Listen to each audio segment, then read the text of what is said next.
నమస్కారం. ఈరోజు మనం ఒక ఆసక్తికరమైన విషయాన్ని తెలుసుకోబోతున్నాం. శనివారం నాడు శ్రీ వెంకటేశ్వర స్వామివారి పూజను అత్యంత విశేషంగా, సరైన విధానంలో ఎలా ఆచరించాలో ఈరోజు వివరంగా చూద్దాం. ఈ అద్భుతమైన అలాగే కాస్త సున్నితమైన ఈ పూజా విధానాన్ని కరెక్ట్గా పాటిస్తే దైవానుగ్రహం చాలా సులభంగా లభిస్తుందని మూలాలు స్పష్టం చేస్తున్నాయి. మరి ఆ పద్ధతులేంటో ఇప్పుడు మనం లోతుగా పరిశీలిద్దాం. ఈ వివరణలో మనం ప్రధానంగా 4 దశలను అనుసరిస్తాం. అవేంటంటే, ముందుగా పూజా ఏర్పాట్లు, ఆ తర్వాత ప్రత్యేక పూజా విధానం, అటుపై నైవేద్యాలు, పరిహారాలు, చివరగా శనివారం నాడు ఖచ్చితంగా పాటించాల్సిన కొన్ని కఠిన నియమాలు. సరే, ముందుగా మొదటి విభాగం పూజా ఏర్పాట్లు. అసలు దైవిక శక్తిని ఇంట్లోకి ఆహ్వానించాలంటే పూజకు ముందే మన శరీరం అలాగే మన చుట్టూ ఉన్న పరిసరాలు ఎంత శుభ్రంగా ఉండాలన్నది ఇక్కడ చాలా కీలకం. ఉదయాన్నే నిద్రలేచి తలస్నానం చేయడం, ఇల్లు, పూజగది శుభ్రం చేసుకోవడం ఇవన్నీ మనకు తెలిసినవే కదా.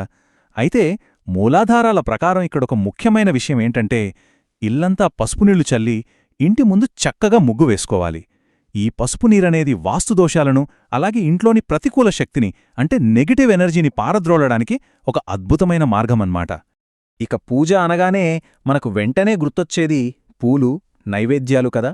కాని ఈ పూజలో అసలు మర్చిపోకూడని ఒక ఆసక్తికరమైన నియమం ఉంది. అదేంటంటే తులసి.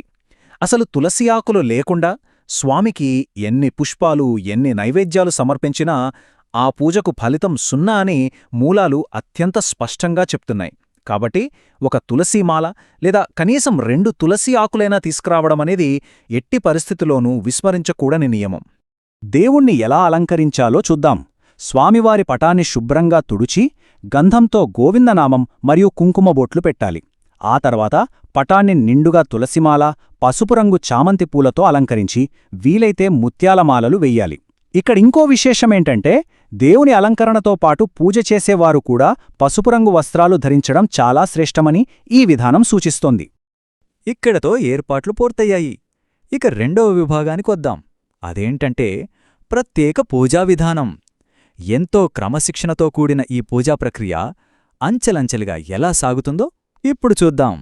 శనివారం పూజలో ఒక ప్రధాన ఆకర్షణ ఉందండి. అదే పిండి దీపారాధన. ఇది మామూలు దీపం కాదు. దీన్ని తయారు చేయడానికి ఖచ్చితమైన పదార్థాలు కావాలి. బియ్యం పిండిలో కాస్త పసుపు, కుంకుమ, బెల్లం తురుము, ఆవుపాలు కలిపి చక్కగా 2 పిండి ప్రమిదలను తయారు చేయాలి.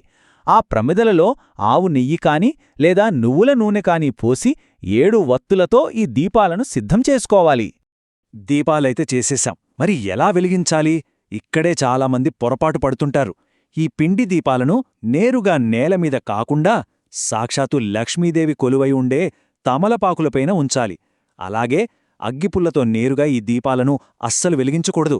ఏకహారతితో కాని అగరవత్తితో కాని వెలిగించడం మాత్రమే దైవానుగ్రహాన్ని తీసుకోవచ్చే సరైన పద్ధతి. సరే, పూజ ఎలా ప్రారంభించాలో చూద్దాం. ఒక చిన్న రాగి చెంబులో నీరు, 5 తులసి ఆకులు, 1 లవంగం వేసి ముందుగా స్వామివారి పక్కన ఉంచాలి. ఆ తర్వాత మన పేరు, గోత్రం, మనసులోని కోరిక చెప్పుకోవాలి.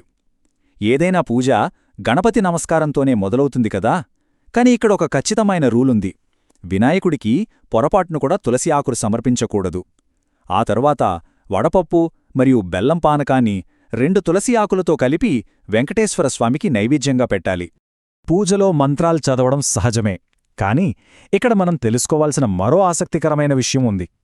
మంత్రాలను మనసులో నిశ్శబ్దంగా కాకుండా ఓం నమో వెంకటేశాయ లేదా గోవిందా గోవిందా అని కాస్త గట్టిగా బయటకు వినిపించేలా స్మరించాలని మూలాలు స్పష్టం చేస్తున్నాయి. ఎందుకంటే ఆ నామధ్వని వల్ల కలిగే వైబ్రేషన్స్ ఇంట్లోని దుష్టశక్తులను, ప్రతికూల వాతావరణాన్ని నాశనం చేస్తాయట. ఇక ప్రధాన పూజ ముగింపుకొస్తే ముందుగా కర్పూరం వెలిగించి స్వామివారి పాదాల నుండి ముఖం వరకు 3 సార్లు గుండ్రంగా తిప్పుతూ హారతివ్వాలి. ఆ తర్వాత భక్తిపూర్వకంగా 3 సార్లు ఆత్మప్రదక్షిణ చేసి సాష్టాంగ నమస్కారం చేస్తూ పూజలో తెలియక ఏవైనా తప్పులు చేసుంటే క్షమించమని మనసారా వేడుకోవాలి.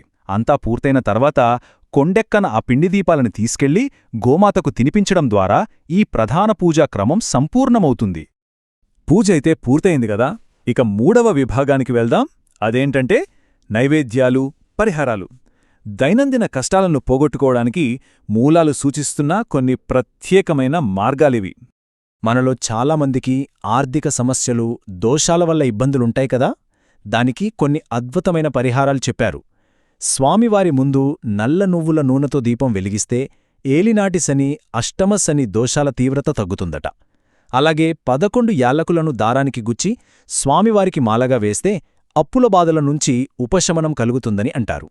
ఒక చిన్న గిన్నెలో కొద్దిగా పచ్చకర్పూరం పొడి, ₹1 బిళ్ళ ఉంచి పటం ముందు పెడితే అది ఇంట్లోకి ధనాన్ని విశేషంగా ఆకర్షిస్తుందని చెప్పబడింది.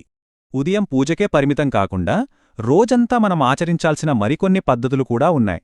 పూజ పూర్తయ్యాక ఆ దేవుడి కుంకుమను భార్యాభర్తలు నుదుటిన పెట్టుకుంటే వారి మధ్య సఖ్యత పెరుగుతుంది.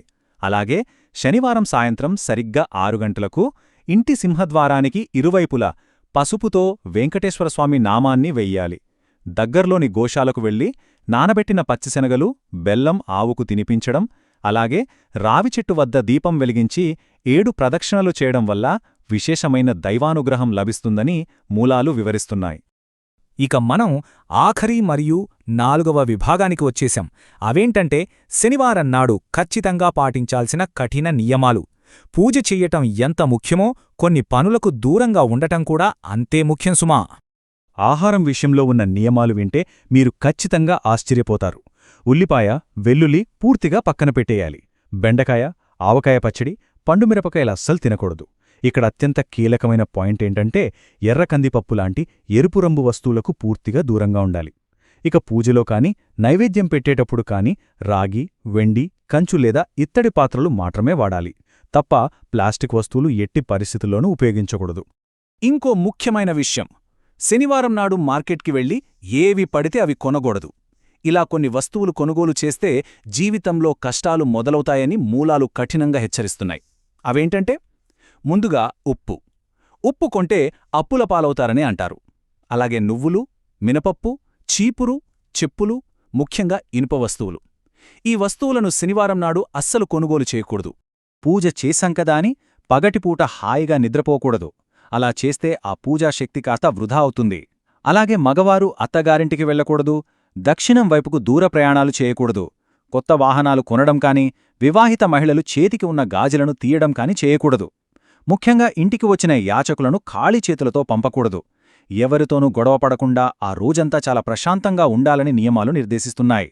ఇన్ని చేసినా ఒకవేళ ఇంట్లో తరచూ గొడవలవుతుంటే ఏం చెయ్యాలి?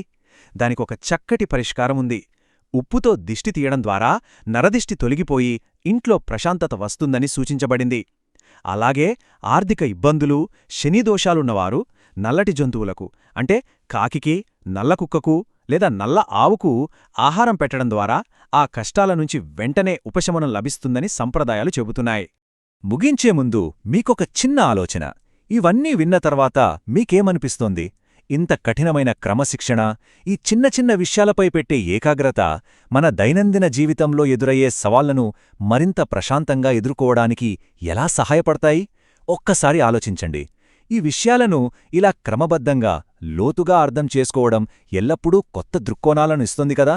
మళ్ళీ ఇంకో ఆసక్తికరమైన టాపిక్తో కలుద్దాం. నమస్కారం. వీడియో చివరి వరకు చూసినందుకు ధన్యవాదాలు. దయచేసి లైక్ చేసి ఛానల్కు సబ్స్క్రైబ్ చేసుకోండి. మీ మద్దతు ఎల్లప్పుడూ కావాలి.